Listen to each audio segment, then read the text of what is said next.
Welcome to the windy city of Oma, located at the northern tip of Honshu, the main island of Japan.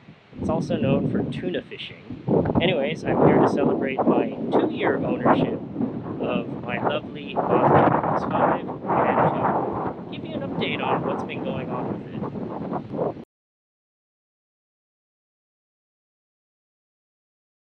It's now been 2 years and 25,000 kilometers since I bought this 2005 Mazda Roadster.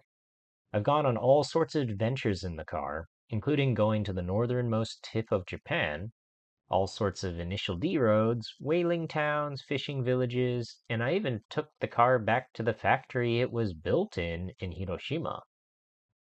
Owning a car in Japan, Tokyo especially, is an absolute financial drain, but it's been worth it.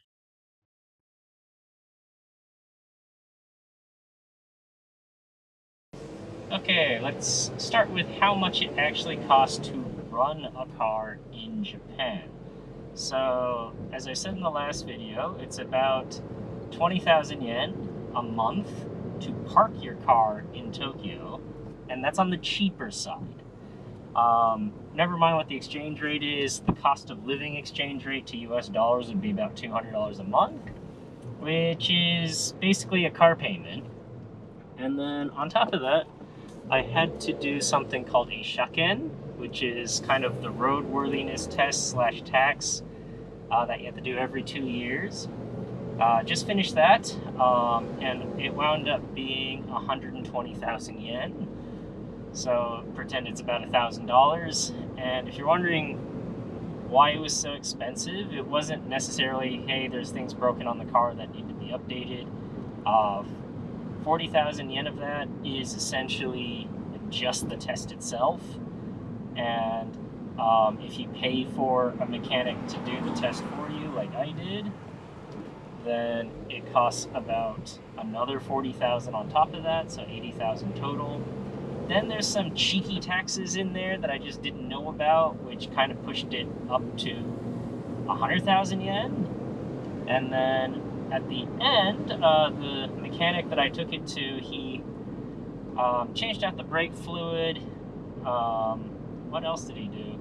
Obviously changed the oil and everything. And then he found that 2 of the main bushes in the rear suspension were perished. That made it fail the shaken, so he had to replace that. But, you know, that was probably necessary. This is a 20-year-old car. Rubber bushes do perish, and he wound up doing that for fairly cheap.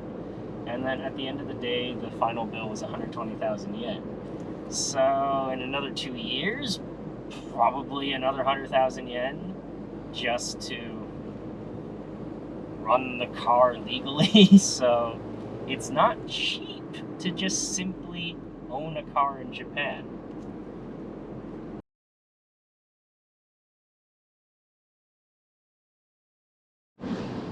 So, what's gone wrong in the last year of ownership?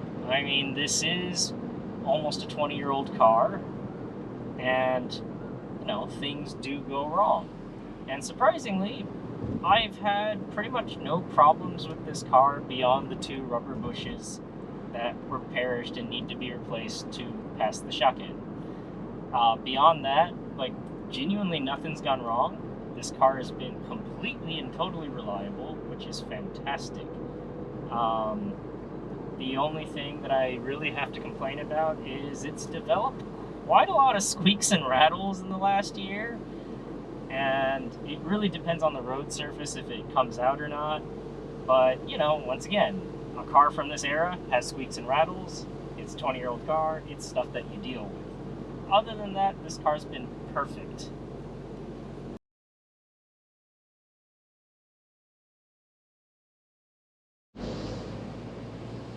So, normally when you buy a car, especially a little convertible sports car like this, you kind of tend to fall in and out of love with it. For me, actually, I've grown to like this car more and more and more the longer I have it. I mean, obviously there are times where you're like, hey, I wish I could stick a couple more passengers in the back, or load a few more things in the trunk. But that's not what you bought the car for, so you kind of deal with that fact. And then there was a point in time where I was like, hey, I want to modify this, I want to modify that, I want this car to handle better.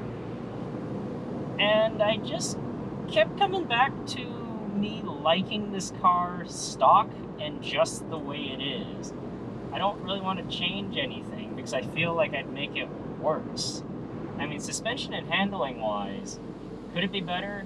Yes, this car does roll a lot in the corners, and if I'm on a nice mountain road with freshly paved roads, you start noticing the limits of the car a bit more, where a suspension mod would fix it. But then I wind up in the northern areas of Japan, specifically Yamagata and north, and the roads get absolutely destroyed by people running snow chains in the winter. And I like the stock comfort suspension of this car now. And then once you get into some mountain roads that are poorly maintained, again, this stock black Tokiko strut comfort suspension that came with this NC is fantastic. On top of that, there's a few places that I went to go sightseeing, and it's not paved. It's a bit off-roady, and when people are complaining about the 4x4 ride height of the NC, I stopped complaining because it was actually quite nice having the higher ride height. I was able to clear certain things, not have rocks chip the underside of the body constantly. And yeah, this car in stock form makes a lot of sense in Japan.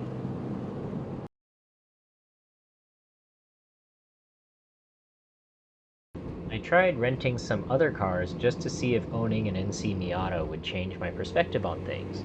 And yes, it really has affected how I feel about other cars.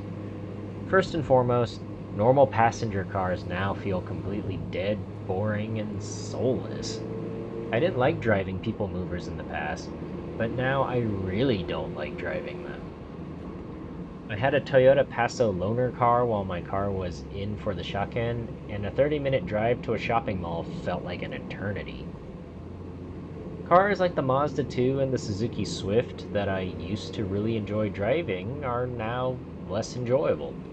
I still like them, just not as much as before. I drove a GT86 again, and while the handling and feel of the car blew me away when I originally drove one, I wasn't as impressed this time around. Specifically, that torque dip around tight mountain roads was very irritating. The engine and gearing in the NC was just so much better. For Japan's tight roads, the amount of power and the smooth linearity of the NC's engine is perfect for letting you have a lot of fun without crashing or getting license revoking speeding tickets. I really feel it's an underrated engine, but that's just a Japan perspective. I also got a chance to sample all the other generations of MX-5, and I found that I really like MX-5s. All of them felt great and familiar, and as I said in my videos about them, they are all more similar than they are different. At the end though, I just found the NC was definitely the right choice for me. I really like the original NA, but I can't imagine touring in one all around Japan due to the lack of refinement. I originally wanted the new ND, but couldn't afford one. And I know reviewers keep saying it's the best and most engaging, but I didn't quite see that. For me, the NC feels more engaging and analog. This could simply be because I'm used to the car, because I own it, so your mileage may vary. For me, the hydraulic steering in the NC is now a non-negotiable. The communication and feel I get from the steering and all the other inputs on the NC is fantastic. I even get Jinbaitai, horse and rider as one moments with my car down mountain roads where I enter this trance and I just really enjoy the car. I've actually been caught out with sudden snowfall on mountain roads and slid across black ice in the winter too. But I never panicked because the car communicated everything so well that I knew what I needed to do to keep the car on the road.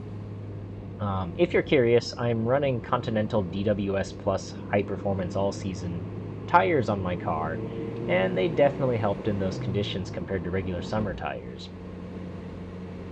So in the end, I get all of this engagement and fun with this car, and I still have just enough practicality and comfort to drive up and down Japan without wishing to be in a different car. So it's been a great 2 years owning this car. I absolutely love it. In fact, the more I drive it, the more I fall in love with this car. I'll definitely run it for at least 2 more years. Most likely, I'll keep this until it or I dies. This has been a wonderful car, and it's taken me all across Japan, and I plan on many more adventures in this car. Thanks for watching.